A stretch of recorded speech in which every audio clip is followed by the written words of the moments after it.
Hey traders, welcome to Charts and Coffee. Hope everyone is having a good Tuesday morning. We don't have a ton of data, so if you're with me for yesterday's Charts and Coffee, we don't have a ton of data this week. We have a couple FOMC members here and there, but really this is the week after we're dealing with what has to be a little bit of a macroeconomic letdown, which is the uncertainty that hangs over the December 18 FOMC meeting. In other words, we're still kind of not, it's not as if the FOMC has said we're not going to cut rates. And did I just close that window? I think I did. Give me one moment here. Oh, actually, this is good. So if you see me use the CME FedWatch tool, you just go to Google and type in CME FedWatch. It's going to be the first link you'll get at Google or Bing or whatever. And so this is the easiest way. We call this the macroeconomic decoder ring in the Sector Secrets Mastery. What this is this lists every single meeting and the contract, the Fed Fund Futures contract that trades on the Chicago Mercantile Exchange. It basically shows what the expectations are.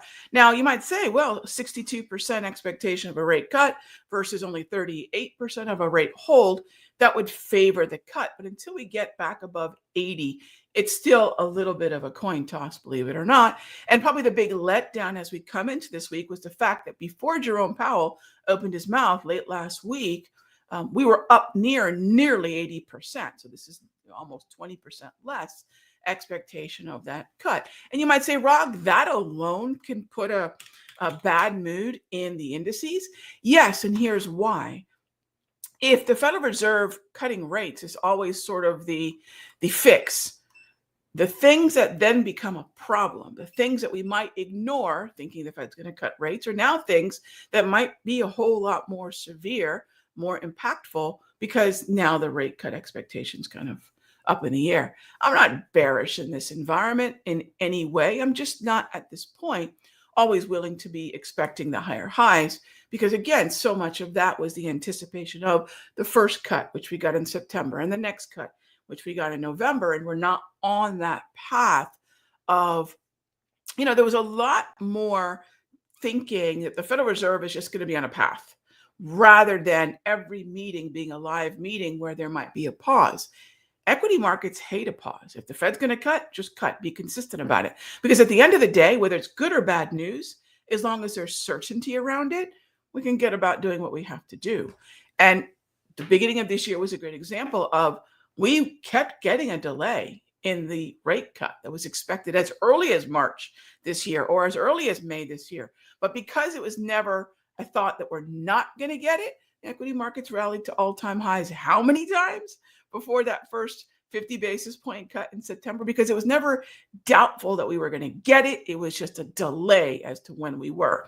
This, I don't think, is doubt, but it's been enough to kind of take the wind out of the bulls' sails. All right, talk about mixing metaphors. All right, so let's get to it. Where are we? Yeah, things are a little heavy. So this notion that certain earnings are going to save the market, or that certain stocks have the ability to trigger, that rising tide effect, is not entirely true, because there is really no single stock that has that much impact singularly on an index, unless it makes a disproportionate price move. What we have is individual stocks that can really impact an individual sector, and that sector in turn can affect the stock. So no one stock is capable of saving the market, or whatever sort of that thinking is that's out there. But we do look at a stock's impact on the sector and the sector's impact on the index. And we're seeing a lot of weakness in semiconductors. So one of the things that we saw quite a bit of throughout the year was, let's see if I can actually type this in, was this notion that the strength in semiconductors, the strength in NVIDIA, the strength in really 5 of 7 magnificence was enough. In fact, for the most part, this entire year, Tesla has not been a participant, a contributing factor to the overall upside of equities. Which just goes to show one stock really is not the demise or, the upside surprise of the index for a prolonged period of time.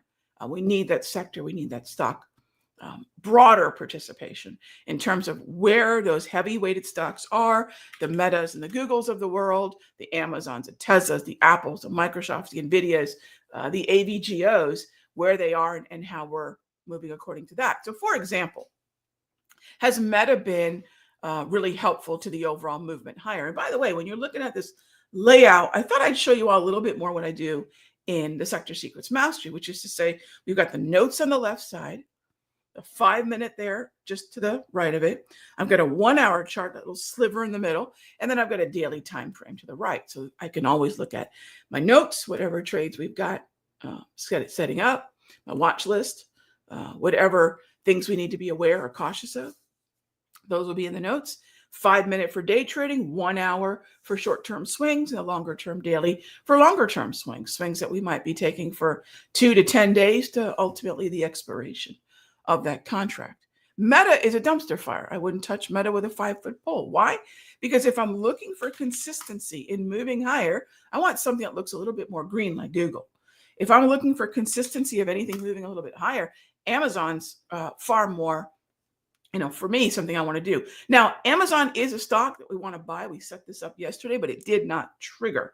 In other words, when I send a setup out, the idea is here's what we want to buy, but this specific price is where we want to buy it. And until that price is reached, I'm not going to buy it. We got close on Amazon, but it didn't happen. So I'll set it up again, and maybe we get an opportunity to get long a name that is one of the few uptrends in the magnificent. So unless I have a way to discern between outperformers, flat, and then absolutely weak underperformers, I might be trading something that has little chance, little probability of following through in the direction that I expect. And I'll leave other really solid names, a number of really great names in financials. All right, these are not part of the magnificence, but these are much more magnificent than a lot of the tech stocks. So follow the trend, follow where the trend is, know it's a moving target. Right? The trends that we talk about this week may not be the trends we talk about in 2 weeks. Right? So they're always evolving. We don't want to stay fixed. Right? We don't want to say, well, I like trading Apple. Good for me, good for you, good for us. But is that the best opportunity of continuation? All right. So with that being said, let's go ahead and take some questions. I can see a few have popped up. And if you want to see what we're doing, come check out what we do in the Sector Secrets Mastery. We send out alerts with keeping in mind that some folks are in the room and some folks aren't. So we send out alerts in such a way that no one's chasing after a fill alert. I always let you know what the setup is when I know what the setup is. That way everyone's prepared. We're all on the same page. We're all playing on the same field, whatever it is. And then at the end of every day, I send you a tally of what's open, what price do we have it open from, every entry, every exit, every day. So come check out what we're doing in the mastery, and you'll see how we start to day trade in the morning and then look at swing trades later in the morning and really have a holistic approach where we're taking advantage of the very short term, sort of the middle, days to weeks. Then we also do the longer term. We actually get into weekly charts once a month and get into, hey, where are those opportunities to take advantage of moves that might last months to years, right? And that's where the time frame differences really help out. Okay, PLTR. So PLTR has been in the news. I don't tend to trade this one as a general rule because when I think about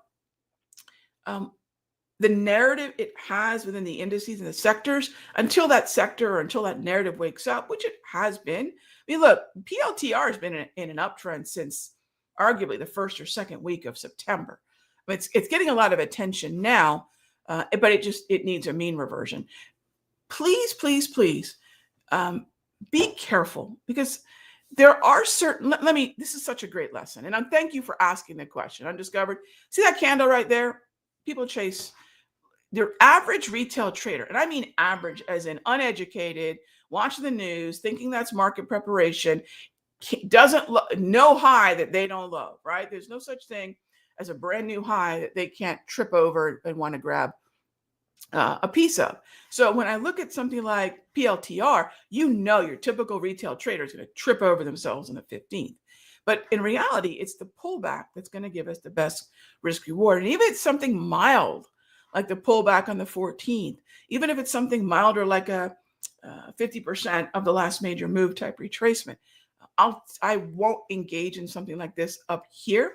If you're looking at the 1 hour though, and I do like that thinking, okay, Rog, maybe the daily is a little bit parabolic. Could there be something more interesting intraday? And see these two support levels, 58.80 to about 58.50. That's an interesting near-term support level. So I love the fact that you're willing to go longer-term swing on this as well as say shorter-term swing. So I do like that.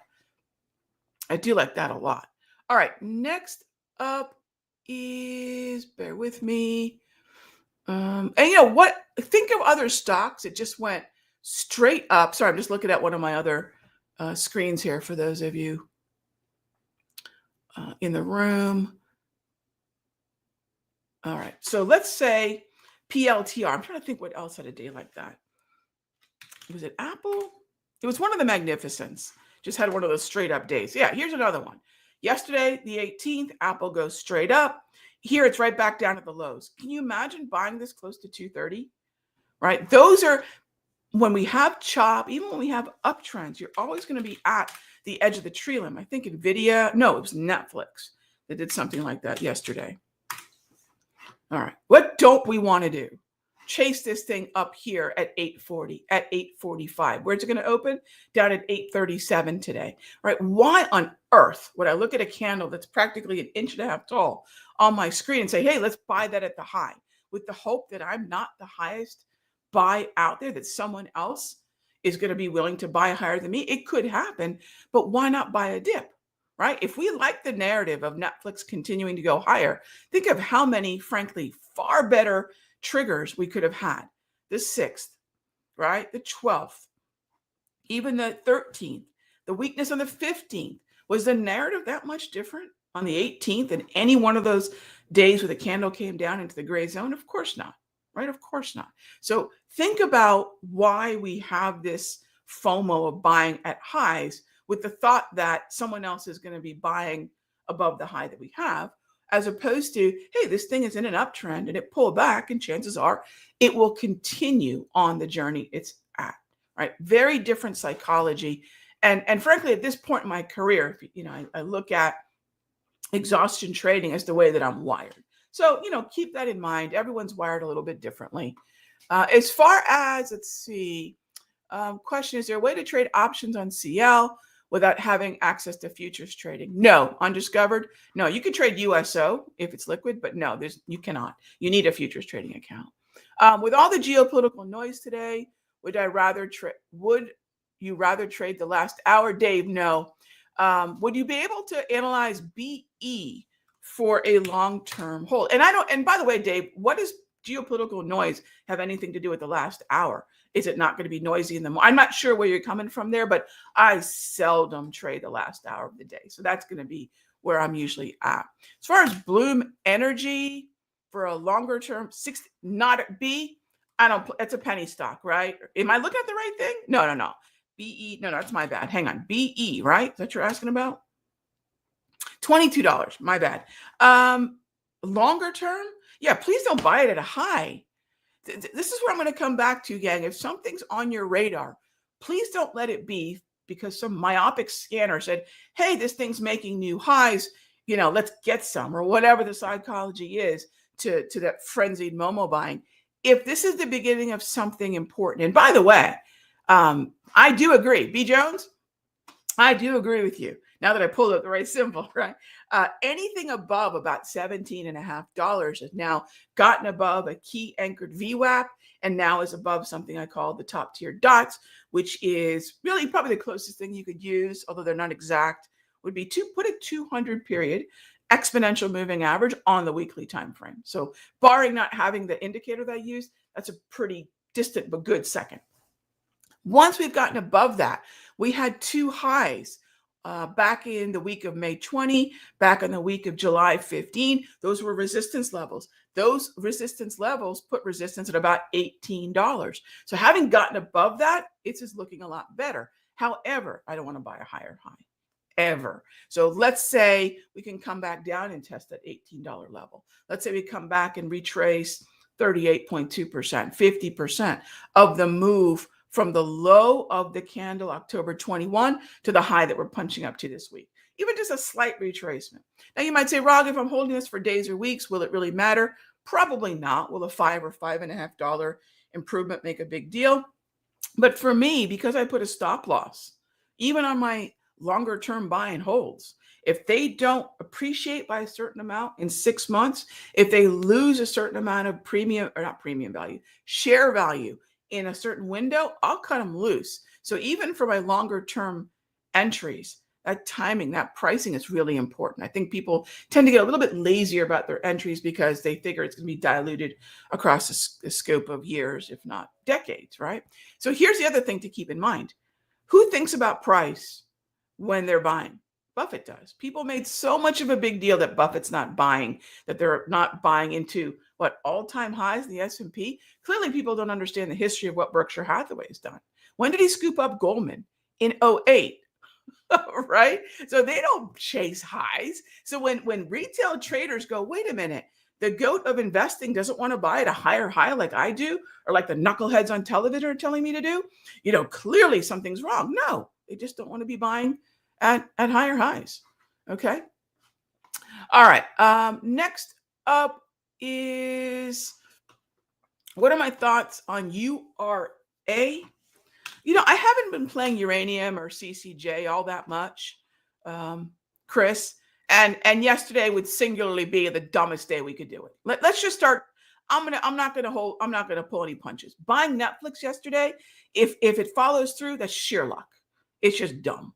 Buying URA yesterday, that's just dumb, right? I think you know that if you've been watching this show for any period of time, if the narrative on URA is that you have an expectation for it, or Camco Corp, you're probably looking at that one as well, my friend. And I know you don't want to be buying at the highs. I love that you're looking at something that's at least above the 200.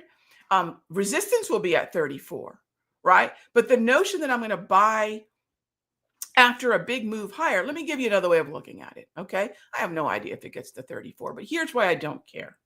And I hope everyone can free themselves up of buying at higher highs with the thinking that it has to then usher in more higher highs. And what if it pulls back to 30? That's what I'd love to see. So if we have a range, and I love that you've got that support and resistance range in play. If you've got a range in play, I don't have any skin in this game because I'm focusing on trends, and B, I definitely won't be buying higher highs. So this is the range, right? Here's your high. Here's your low. There's your range. Okay, so there's the resistance at 34. You're so right.